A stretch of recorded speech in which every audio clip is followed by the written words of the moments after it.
주영진의 뉴스 브리핑 오늘 순서 본격적으로 시작을 해보도록 하겠습니다. 이제 다음 대선이 250일도 채 남지 않았는데요. 대선 정국이 오늘부터 말 그대로 본격화하는 형국입니다. 최재형 감사원장 범야권 대선 주자로 거론되고 있는데 오늘 사퇴했습니다. 그리고 여당에서 정세균 전 총리와 이광재 의원이 후보 단일화에 전격적으로 합의를 했습니다.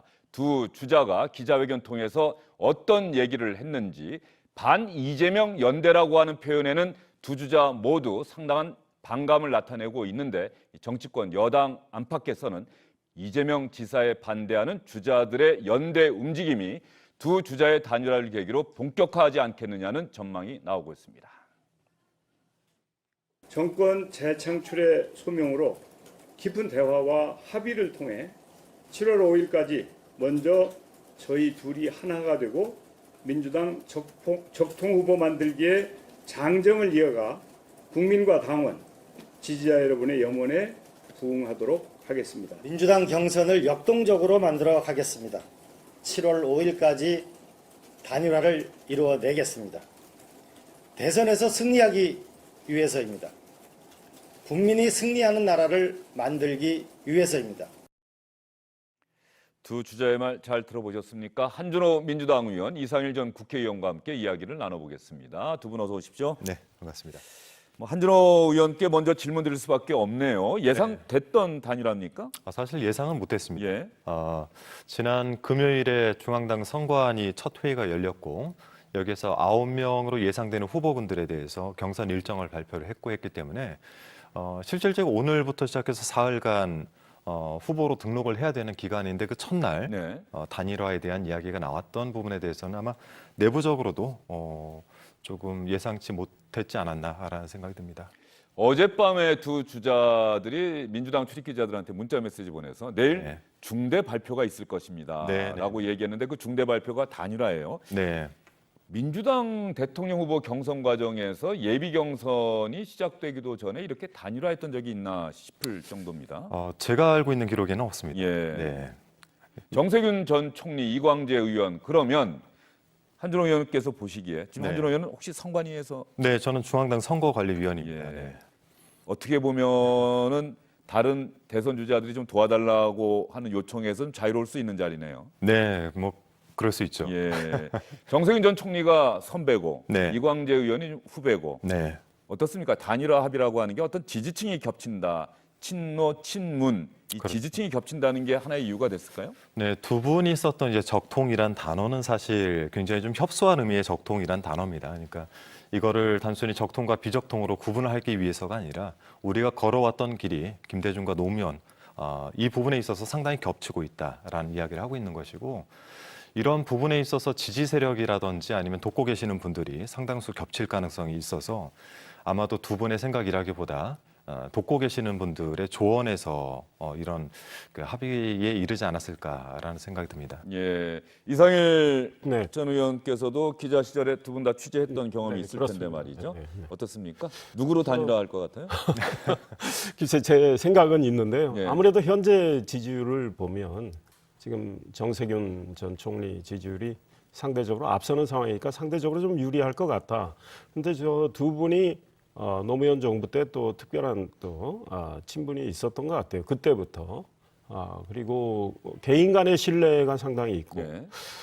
정세균 전 총리는 종로에서 국회의원을 이제 여러 번 하시는데 이광재 의원이 아마 거기 오래 살았을 겁니다. 지금도 집은 거길 네, 겁니다. 그렇습니다. 그리고 그 종로 지역구를 물려줄 생각까지 정세균 전 총리가 했다고 들었는데 이낙연 전 총리가 이제 총리 마치고 그쪽을 생각하는 바람에 이광재 의원이 온주로 옮겼다는 이런 이야기도 해서 두 사람이 굉장히 신뢰가 있기 때문에 편안한 단일화를 할 수 있겠다. 문제는 단일화를 통해서 정말 폭발적인 시너지가 나올 수 있느냐 이제 이런 문제인데 현재는 지지율이 특히 이광재 의원의 경우는 또 본인 기대만큼 안 나오는 이런 상황에서 단일화를 지금 멀리 시간을 두고 하는 게 아니고 7월 5일 좀 하겠다고 하니까 과연 폭발적인 어떤 시너지가 나올 수 있을까 이런 생각은 듭니다. 자, 그러면 7월 5일까지 단일화에 두 주자가 합의를 했는데 민주당 경선 일정을 한번 여러분께 간략하게 보여드리겠습니다. 이걸 보면 좀 이해가 빨리 되실 것 같아요. 오늘부터 모레까지 예비후보 등록을 하게 됩니다. 아마도 9명이 등록하게 될 것 같고요.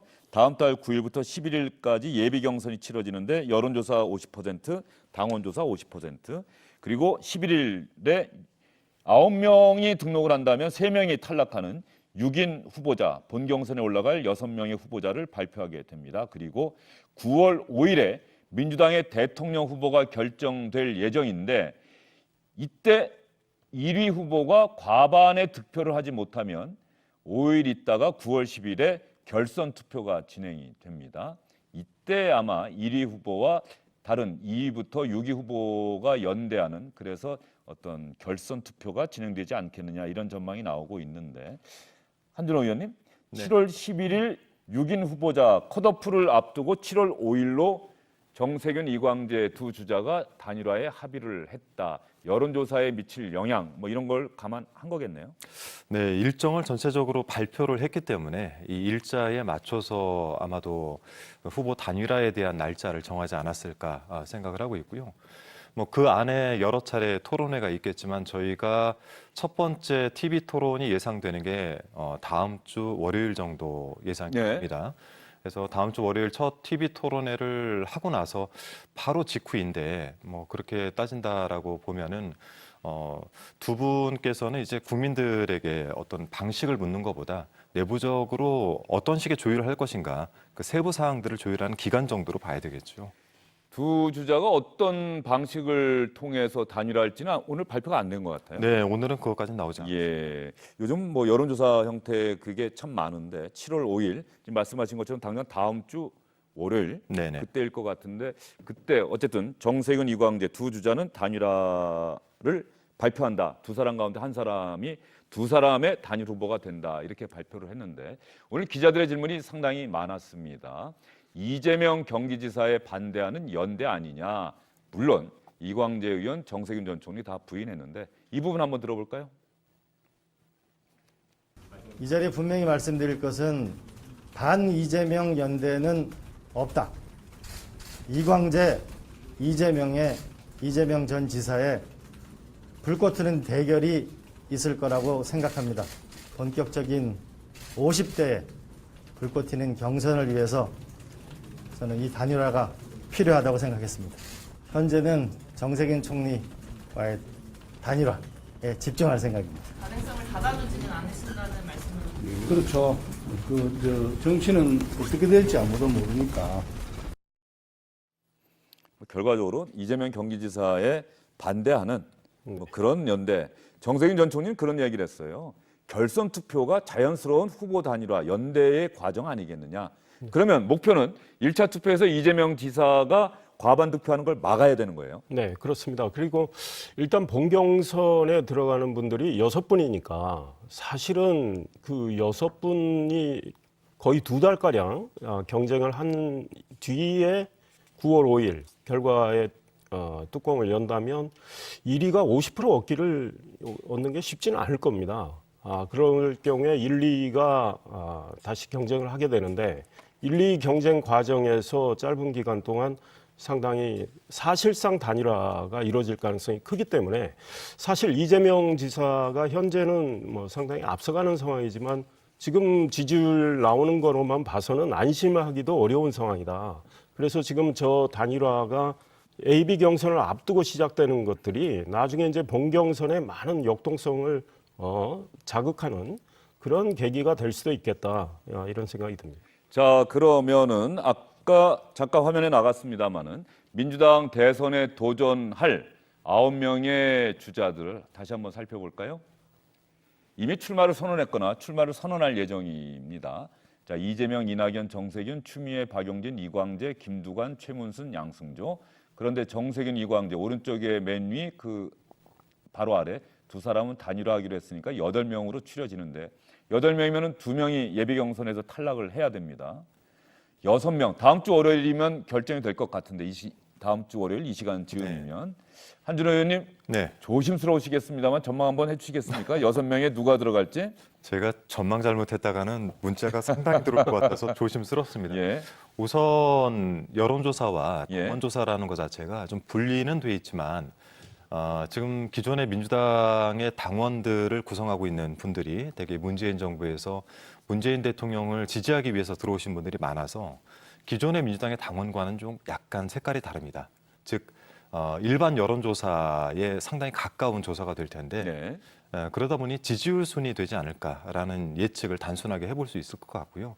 지금 이제 한 사람 한 사람을 제가 뭐 이렇게 호명하면서 말씀드릴 수는 없으나 여러분께서 보시는 대로 인지도에 따라서 순위가 좀 나뉘지 않을까 하는 예측은 해볼 수 있을 것 같습니다. 예, 저도 이렇게 손가락으로 꼽아 봅니다만 5명까지는 얼추 나오는데 네. 나머지 한 자리를 과연 누가 될 것이냐 이 부분은 사실 예. 알 수가 없어요. 네, 그렇습니다. 그러면 이제 가정을 해야 되는데 예.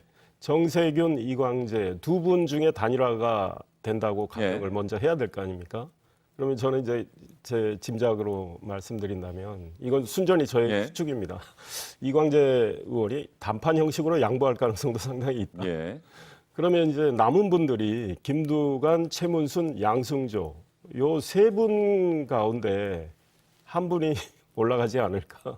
예. 그런데 그 세 분 중에 어떤 분이 올라갈지는 잘 모르겠습니다. 예, 이상희 의원님 조심스럽게 전망하신다 그래서 좀 기대를 하고 들어봤는데 예, 아주 원론적인 얘기시네요. 세 사람 가운데 한 분이 포함될 것이다. 그런데 그 사람이 누가 될지는 잘 모르겠다. 알겠습니다. 민주당 예비 경선 상당히 치열한 형태로 그 컷오프 때까지 또 경쟁이 진행될 것 같습니다. 그런데 오늘 범야권의 대선 주자로 거론되는 최재형 감사원장 전격적으로 감사원장직에서 물러났습니다. 물론 이 전격적으로라고 하는 표현이 적합하진 않을 것 같습니다. 이미 지난 주말을 거치면서 다음 주 초에 그만둘 것이다 이런 전망이 나왔는데 월요일 아침 출근길에 바로 그만두겠다고 얘기했습니다. 저희 거취에 관한 많은 논란이 있는 상황에서 감사원장직을 계속 수행하는 것이 적절하지 않다고 판단하여 오늘 대통령님께 사의를 표명하였습니다. 감사원장 임기를 끝까지 마치지 못한 점에 대해서는 국민 여러분과 임명권자 그리고 감사원 구성원 여러분께 송구스럽게 생각합니다. 저는 저에 대한 국민 여러분의 기대와 우려를 잘 알고 있습니다. 감사원장직을 내려놓고 우리 대한민국의 앞날을 위해 제가 어떤 역할을 해야 되는지에 대해서 숙고하는 시간을 가지려고 합니다. 감사원을 신뢰하고 성원해 주셨던 국민 여러분, 그리고 헌신적으로 수고해 주신 감사원 가족 여러분께 깊이 감사드립니다. 최재형 감사원장이 감사원장직에서 물러나겠습니다 라면서 한 이야기입니다. 그런데 여러분 들으시면서 어디서 들었던 얘기 같다는 생각 안 드셨습니까? 윤석열 전 검찰총장의 얘기와 상당히 겹치는 부분이 많다. 이렇게까지 여러분께 말씀을 드리고요. 기자들이 그러면 질문을 많이 했을 것 아닙니까? 대선에 도전하시는 겁니까? 국민의힘에 입당하시는 겁니까? 많은 질문이 나왔는데 최재형 감사원장은 어떻게 답변했는지 들어보겠습니다. 대통령 대선 출마 의사가 있으십니까요? 제가 지금 사임하는 이 자리에서 드릴 말씀은 아닌 것 같습니다. 차차 말씀드릴 기회가 있을 겁니다. 대통령께 사의 표명을 언제 하셨고 오늘- 말씀은 없으셨는지. 네, 오늘 아침에 비서실장을 통해서 사의를 전달했습니다. 대통령님 말씀 제가 직접 듣지 못했습니다. 정치 인문에 대해서는 언제쯤 입장을 밝히실까요? 이 자리에서 저는 오늘 사의를 표명하는 마당에 그런 것에 대해서 자세히 말씀드리는 건 적절치 않을 것 같습니다. 사퇴하시게 된 직접적인 계기가 있다면 어떤 게 있을까요? 오늘 말씀드린 것처럼 제가 지금 저의 거치에 관한 많은 논란들이 있는데 감사원의 어떤 정치적 중립성이나 이런 문제와 관련해서 제가 감사원장직을 계속 수행하는 것은 적절치 않다고 판단했습니다. 그 출마 가능성을 열어두고 계시는 건 맞다고 생각하면 될까요? 그건 차차 말씀드리겠습니다. 예. 이임식 하시나요? 여기는 지금 따로 하지 않을 겁니다. 그럼 다른 입장문 배포 같은 것도 없나요? 네, 뭐 이 정도 말씀드립니다. 감사원장 임기는 3년, 그러면 내년 1월까지가 최재형 감사원장의 임기였습니다. 임기를 채우지 못하고 그만뒀습니다. 검찰총장, 윤석열 전 검찰총장도 올 7월까지인 임기를 채우지 못하고 지난 3월에 그만뒀습니다. 감사원, 검찰 모두 정치적 중립성과 정치적 독립성이 대단히 중요한 조직인데 왜 이 두 조직의 수장으로 임명됐던 사람이 문재인 대통령에게 등을 돌리고 범야권의 대선 주자로 거론되는 상황까지 온 것인지 저는 두 분의 생각이 무엇보다 궁금합니다. 왜 이런 상황, 이런 지경까지 온 겁니까? 말씀하신 대로 검찰과 감사원 정치적 중립성 또 조사기관의 독립성을 최대한 보장돼야 되는 상황입니다. 그러나 우리 국민들께서는 다 알고 계신다고 봅니다. 문재인 정부 들어와서 검찰이 살아있는 권력에 대해서 수사를 했을 때 그 관련 검사들 자천 인사를 하고 제대로 수사를 하지 못하게 했습니다. 검찰의 중립성, 정치적 중립성 보장하지 못했고 수사의 독립성도 보장하지 않았습니다. 감사원 마찬가지입니다. 월성원전 1호기 경제성 조작과 관련해서 감사원 조사를 하고 감사보고서 채택하려고 했을 때 현 정권이 보고서 채택에 대해서 상당한 이 압박을 했던 걸로 알려지고 있습니다. 그다음에 감사원 사무총장을 대통령이 지금 검찰총장으로 간 김호수 그분을 임명하려고 했는데 감사원장 최재형 감사원장이 정치적 중립성을 이유로 여러 번 반대를 해가지고 결국 무산됐던 거죠. 그러니까 이런 것들에 대해서 윤석열 전 총장이나 최재형 감사원장은 나름대로 기관의 정치적 중립성 또 수사와 조사의 독립성을 지키기 위해 노력을 했지만 한계를 느꼈다고 생각합니다. 물론 그 역할을 제대로 하지 못하고 중도에 이제 직을 벗게 되는 것과 관련해서는 국민의 평가를 받겠다는 생각인 것 같고요. 최재형 감사원장이 이렇게 대선을 도전할지 안 할지 오늘 명확히 입장을 밝히지는 않았지만 저는 아마 이 나라를 좀 바로 세우는데 어떤 역할을 해보겠다 이런 생각을 하신 것 같아요. 그러니까 미국 속담에 계란을 깨지 않으면 오믈렛을 만들지 못한다. 이런 생각으로 아마 대선 도전을 앞으로 할지 안 할지는 모르겠지만 뭔가 결심을 해서 직을 내려놓다고 생각합니다. 그에 대한 평가는 국민이 하시려고 봅니다. 이렇게까지 된 것은 결국 현 정부 책임이 더 크다. 이런 그렇게 말씀이십니까? 보고 있는 거죠. 예, 한준호 의원은 생각이 다르실 것 같습니다. 네, 어쨌든 두 분이 계셨던 직 자체가 고도의 정치적 중립성을 요하는 자리임에도 불구하고 최재형 감사원장 같은 경우는 본인이 스스로 거치 논란을 일으켰습니다. 네. 이 부분은 상당히 부적절한 행위라고 생각을 하고 있고요. 두 분의 임명에 있어서는 이분이 저희 여권에 가까운 분들이라기보다 이분들을 잘 아시겠지만 국민의힘 쪽에도 상당히 가까운 분들 아니었습니까? 이분들의 능력을 보고 임명을 했었는데 그 부분에 대해서 본인들의 무리한 수사 기소가 있었고 감사원의 무리한 수사가 있었는데 이 부분에 대한 지적이 일자 결국에는 본인들의 거취 논란까지 이어지면서 결국엔 스스로 자초한 일이라고 생각합니다. 이 부분에 대해서 특히 감사원장의 이번 그 본인의 사의 표명은 60년 감사원 역사에서는 크나큰 오명이 될 수 있을 것 같고요. 또 두 분의 행보 자체가 좋지 못해 선례를 남길 수가 있어서 신중치 못한 사퇴가 아니었을까라는 생각이 있습니다. 네, 최재형 감사원장도 임기를 채우지 못하고 그만두고요. 정치적 행보를 할 가능성을 강력하게 시사를 했습니다. 제가 조금 전에 최재형 감사원장 감사위원장직 물러나면서 사퇴의 변을 기자들 앞에서 이야기를 했는데 그 이야기가 윤석열 전 검찰총장과 상당히 비슷합니다. 그런 측면에서 보면 법조인 출신들의 어떤 공통점이 아닐까 하는 생각이 드는데 물론 검사 출신이다 판사 출신이다라고 하는 차이점은 있는데 또 하나 공교로운 건 말이죠. 윤석열 전 검찰총장이 내일 대선에 도전하겠다고 선언할 예정인데 그걸 하루 앞두고 오늘 사퇴 선언을 했어요. 네. 이걸 어떻게 기선제압 이렇게 봐야 됩니까?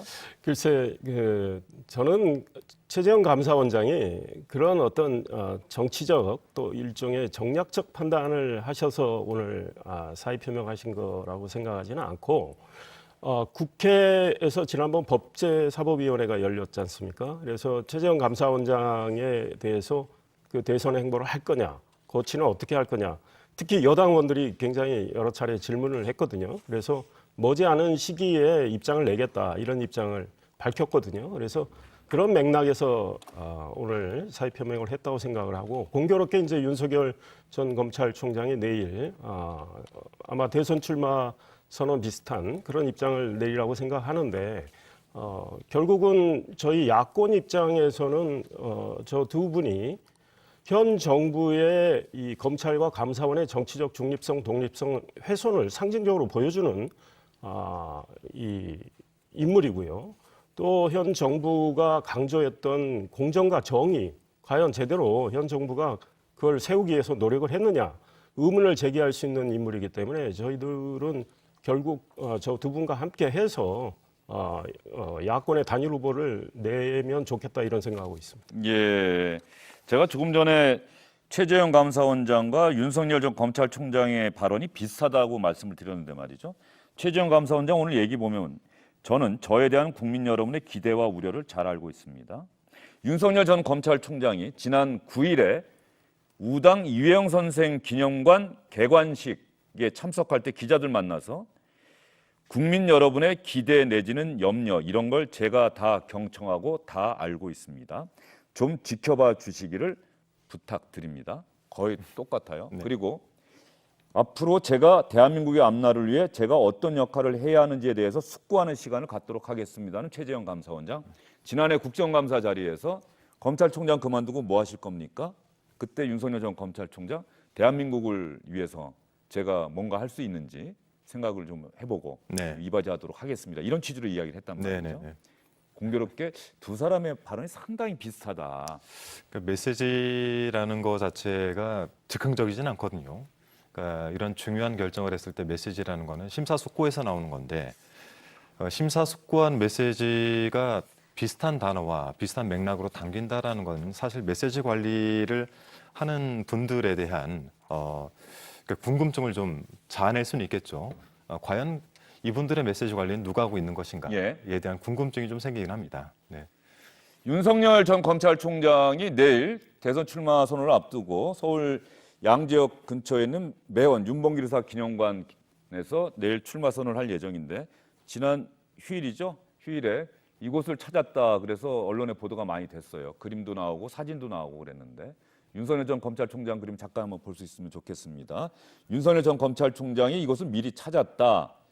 물론 이틀 남겨둔 상황에서 뭔가 사전에 현장을 좀 둘러보겠다 이런 의미도 있을 것 같아요. 네, 아마 그 본인이 내일 출마 선언을 해야 되니까 어떤 현장 감각을 좀 익혀야 되겠다는 생각도 좀 있지 않았을까 이런 생각이 들고 저 모자는 천안함 생존 장병들이 지난번 만났을 때 아마 준 모자 천안함 모자일 겁니다. 이게 천안함 모자인가요? 천안함 모자는 또 서초동 공원 일대를 걸었을 때 윤봉길 예. 의사 기념관에는 저 모자를 안 썼군요. 다른 최근 모자를 산책할 쓴것 같습니다. 때는 예. 그 모자를 썼다고 하는데 어찌됐든 그 모자를 통해서 산책을 하면서 어떤 메시지를 또 주는 측면이 있지 않을까. 물론 본인이 그걸 의식했는지 안 했는지 모르지만 보는 사람들은 그렇게 해석할 수 있을 것 같습니다. 내일 출마 선언이 주목이 되는 건 사실입니다. 예, 민주당에서는 최재형, 윤석열, 최재형 두 전 공직자들이 범야권의 대선 주자로 거론되고 있고 윤석열 전 총장은 또 유력하게 여론조사도 나오고 있고 민주당 의원들은 좀 착잡한 심정이겠어요? 뭐 착잡하다라는 생각보다 현 정부에서 본인들의 역할에 충실하지 못하고 이 부분들을 결국 궁극적으로는 본인들의 어떤 정책 행보로 이어가는 거에 대한 착잡함이 좀 있는 것이죠. 저희가 검찰이 가지고 있는 막강한 권력에 대해서 이거는 분명히 개선점이 있다라고 얘기를 했었고 감사원에서도 역시 중립성을 기반으로 해서 감사를 하길 바랬으나 그 부분에 대해서도 저희 기대에 못 미쳤던 건 확실합니다. 그런데 이 기대치에 못 미친 것들을 본인들이 일정 부분 발판 삼아서 다 정치계로 나왔다는 이 부분들에 대한 섭섭함과 찹찹함이 있습니다. 알겠습니다. 두 분과의 말씀은 여기까지 듣도록 하고요. 두 분에게 드렸던 질문은 잠시 뒤에 나올 유인태 전 민주당 의원에게 제가 또 다시 한번 질문을 던져보도록 하겠습니다. 두 분 수고 많으셨습니다.